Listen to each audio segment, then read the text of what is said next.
Food for thought. Stand by. Hot mic. Oh, walk it out, boys. It's Montgomery Gentry and the Hillbilly Shoes on 94.3 The Ox on your Monday ride. 8:27 now, time for Coffee Talk, brought to you by the Comanche Chamber of Commerce and Agriculture. Check them out at hashtag Explore Comanche, Texas. As we welcome into the studio, Miss Cynthia Newton with Hope Counseling, and you brought somebody with. I did. If some of y'all remember, I have had interns that are learning to do what I do. Right. So they're getting their master's degree in social work. Ooh. And through part of that process, they have to do an internship that constitutes a lot of hours that they have to do work for free. Alyssa, is it how many is it at your school? 250. 250 per semester. So it's 500 total before she can graduate. And she got you? Yeah. She chose me. Oh, man. A glutton for punishment. So Alyssa is actually a student at Angelo State University where she's working on her master's in social work. So she's going to be with me the next 2 semesters because she's on site.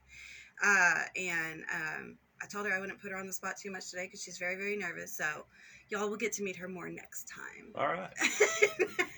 So it's not that tough. We just get in there and cut up for the most part. We just but there's a shred of something in there. There's always something that's important, right? Speaking of which, what are we discussing today?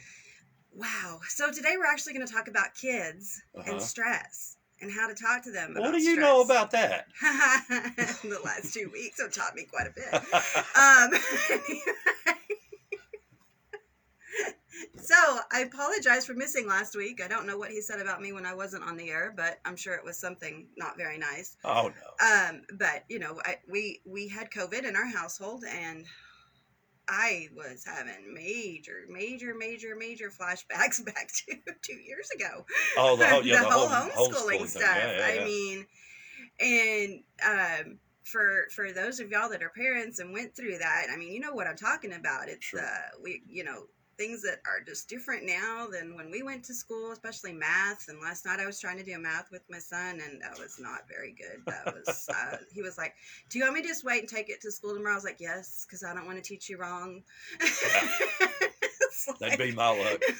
All the answers are right, I know but how the to work. get the answer. I just don't know how they want you to get from point A to point C because it's not the same. Yeah. And so his stress level was going up. Okay. My stress level was going up, and he could sense my stress level going up. So, you know, these are some of the things that we have to work through in teaching our children about stress and how to cope with that. Right. So that's what we're going to talk about today, because we're not going to be able to keep our kids from experiencing stress to begin with. Okay. We can give them the tools to help them management. And I'm going to tell you a little bit about some of those things to help them. So the changes during the last 2 years, such as COVID, have caused a lot of stress in our kids. One positive thing about the pandemic is that we can more openly talk about stress and how to manage it with our kids. Okay. Sure.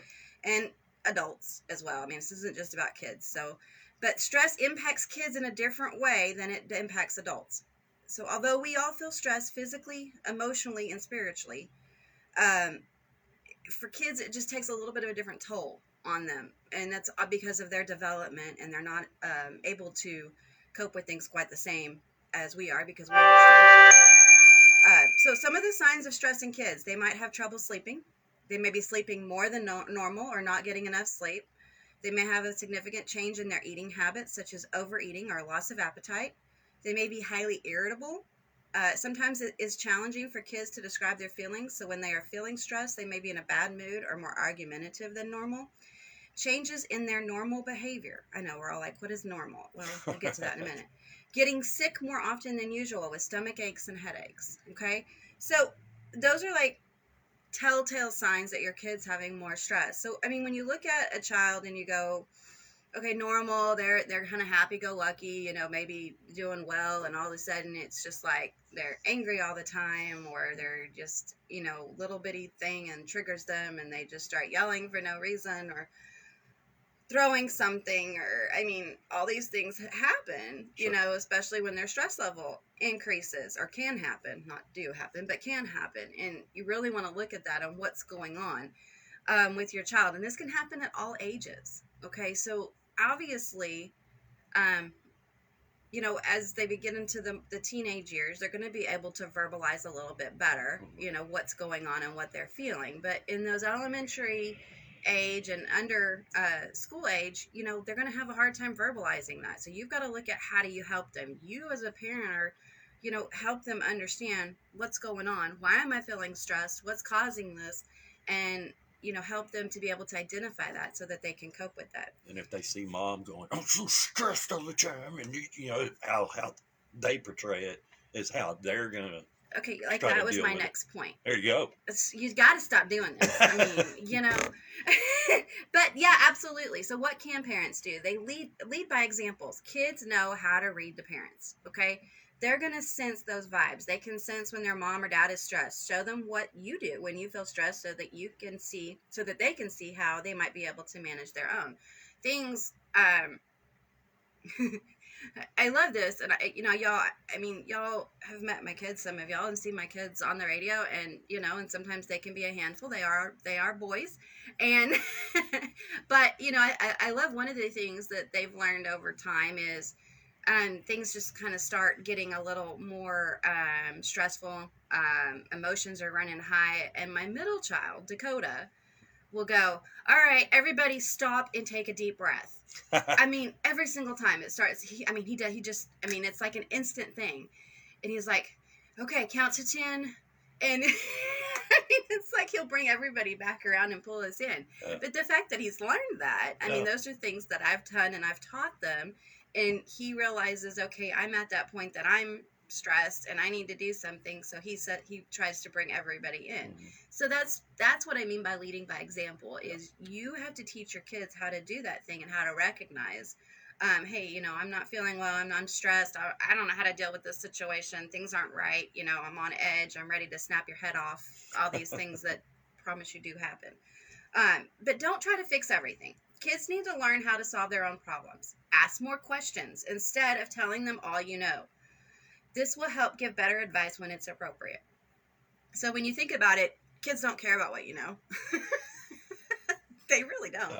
Yeah. Because they're going to learn on their own anyway. Oh, yeah. And they're going to make the exact same mistakes that you made, no matter how many times you try to tell them. So the reality is, don't try to tell them, but listen. Help them identify what's going on. Listen, give them that opportunity to talk. Ask those open-ended questions. Look at different tools. Pinterest is really great for finding some things, some charts, feelings charts and stuff to help your kids communicate with you how they're feeling, especially the younger children. Feelings charts are great. For that, because sometimes it's just a matter of not really understanding. It's more than happy and sad. Sure. Okay. Or it's more than happy and sad and angry. Mm-hmm. And when you look at a feelings chart and there's, 10, 15 emotions on there, 10 or 15 feelings, and you're trying to help your child understand, okay, this is what this is. It's really a good thing and a good tool then to help them not develop bad coping strategies where now everything is happy and angry or happy, angry, and sad. Because that response right there will actually lead to more problems in adulthood. So, and not to be mean to men, okay? I just want to say that. I can already tell this is going to be mean to men. But boys, men are typically raised, and again, this is typically raised. What are the two emotions you are allowed to have? Happy and sad, I guess. Happy and sad. Well, actually, happy and angry. Okay, yeah. So everything's about being happy or angry. Mm-hmm. So as they grow up, it's okay. Everything is either anger or it's happiness, and because you're not really allowed to be sad because that would be crying, and that was, okay, you're a boy, you're not supposed to, have those feelings. And, we've moved away from some of that absolutely over time, but it's still there, especially in a lot of the adults that I see as patients, because they've still got that, well, I'm angry. Well, why are you angry? Well, it turns out they may be angry because they actually are suffering from a pretty deep depression, or they may be suffering from, severe anxiety that they don't understand. So all these things are going on in them, and they haven't ever been allowed to feel that and understand that. So it's really important as a parent to help your kids understand and differentiate between the feelings that they do have. So as they go into adulthood, they can manage that better. So what can your kids do? Get outside. Being out in nature can be a great stress reliever. I will tell you what, the last 2 weeks, I don't know how many times I told my kids to go outside. Don't come back till you're dirty and bleeding. 15 degrees. I don't care. Go outside. Just put a coat on. Yeah. You'll be fine. Anyway, no. But getting outside, first off, I mean, it really is. It's a good stress relief. You're not cooped up in the house. You're not, they're probably more active when they're outside. They might be doing some things. You might really want to make sure you're supervising them, as well. Don't just let them run amok or anything like that, especially if they have COVID. Is that my kid 40 foot up in that tree? Yeah. I believe it is. It probably is. Whose kid is that on the roof? No, I don't know. But anyway, so just get them outside. Exercise. It's recommended that kids 6 and up get at least an hour of activity a day. Okay, that's not sitting there, working your thumbs. Oh, the phone ain't it?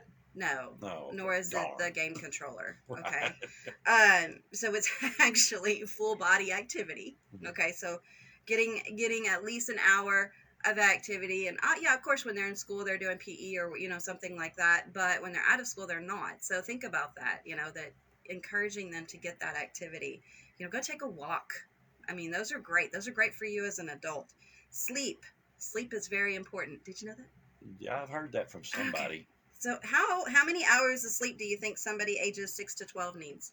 Oh, they're supposed to get more than us, like 8, maybe 7, something like that. Like 9 to 12. Well, see, I said more than us. So ages 6 to 12, they need 9 to 12 hours per night. Teenagers need 8 to 10 hours a night. Okay.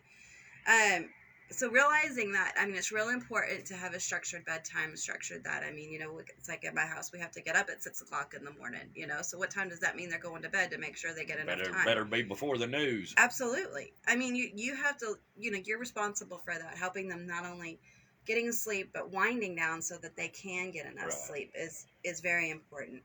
Talking about it, guys. I mean, I just can't reiterate that enough. Find a trusted adult to confide in.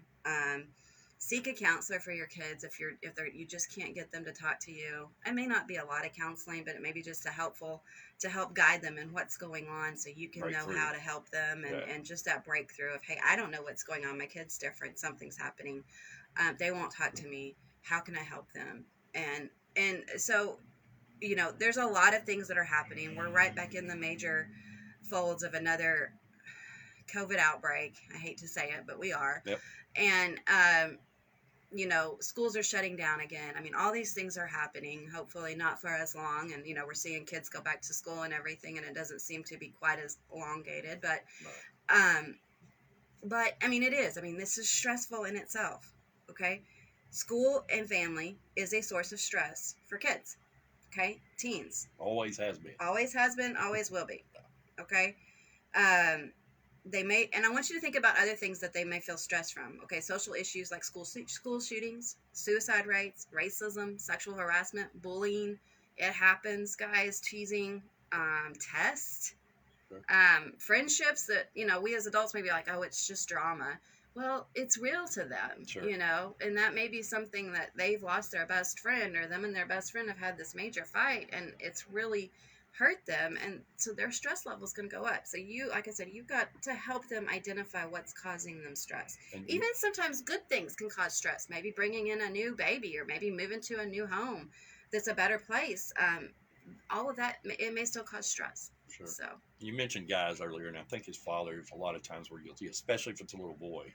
It goes, and odds are he's going to go to mom with something like that. But if he comes to you and goes, oh, Dad, I'm in a fight with little Billy. He's been my best friend. Oh, boy, get over it. That ain't no big deal. And you haven't taught him anything. Right.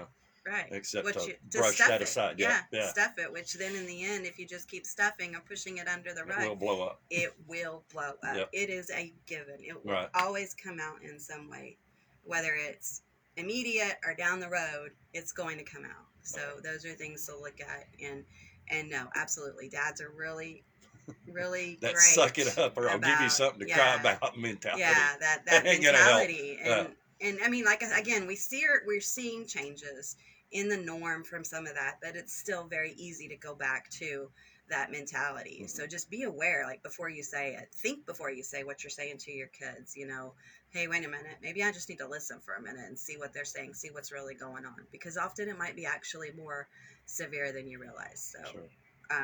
Anyway, so being aware of what's going on in your kids, making sure they have the opportunity to talk, and helping them understand how to cope with stress are major keys that are there. We're always here for you at Hope Counseling of Texas, with offices in 4 locations: Comanche, Dublin, Hamilton, and Eastland. We are seeing patients, just to let you know, in person as well as virtually, to help with some of this COVID stuff. We are screening, so we're doing all of the things to make sure that we're not bringing other people into contact with COVID individuals in our office. So just to make you aware, we're doing everything we can to protect you. If you're looking for a therapist and you're wanting in person versus virtual, just know that we are screening and we're doing what we can to meet those needs as well. So we are still open. We are doing both virtual and in person, and again, we accept pretty much all major insurances that I'm aware of.